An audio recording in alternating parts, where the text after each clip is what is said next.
Mariposa! Mariposa! Sandali, anong gagawin natin? Baka makahalatayan.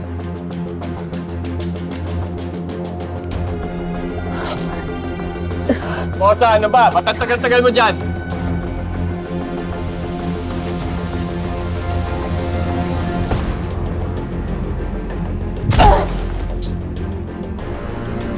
Sorry, Jordan. Pero kailangan kitang saktan. Ito lang yung daming paraan para hindi maginala sa atin si Alakdan.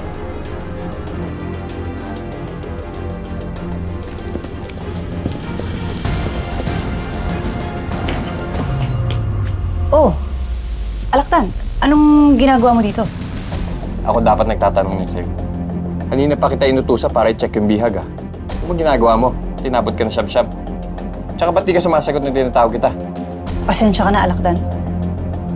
Hindi kita narinig.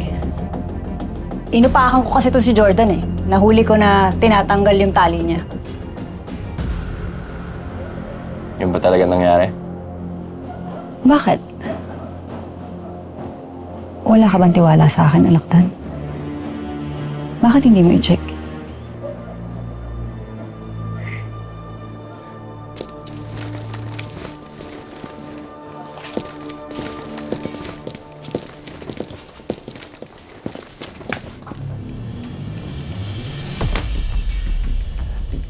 Ilayo mo sa akin, babae.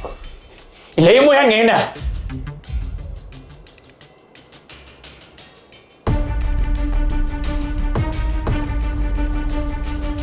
Hindi ka pa rin ba naniniwala sa akin?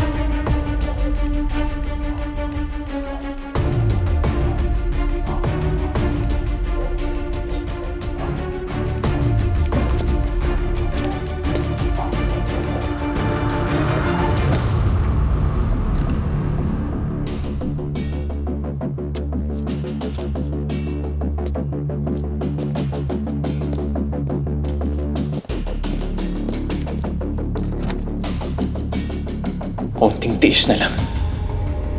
Makakaalis na rin ako sa lugar na to.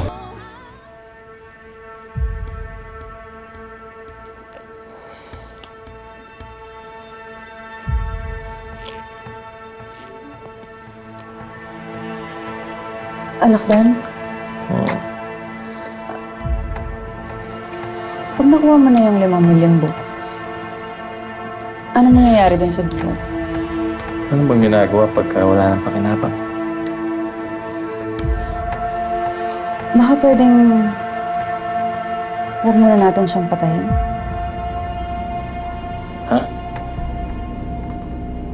Huwag ka nga makikialam sa mga diskarte ko. Ito ako pinapangunahan.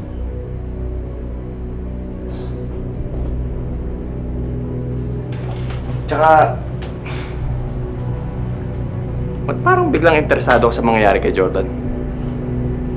Akala ko ba visit ka? Ba't ngayon parang ayaw mong patayin? Naisip ko kasi na pwede pa natin siyang pakinabangan. Pwede natin paulit-ulit na gatasan ng pera yung asawa niya. Hindi naman ganun kayaman si Shaira. Tsaka marami tayong pwedeng kidnapin dyan. Mga negosyante, politiko, foreigners. Tsaka, huwag kang manginaya kay Jordan. Kasi oras na makuha natin yung plans, ililigpit na natin siya. Okay?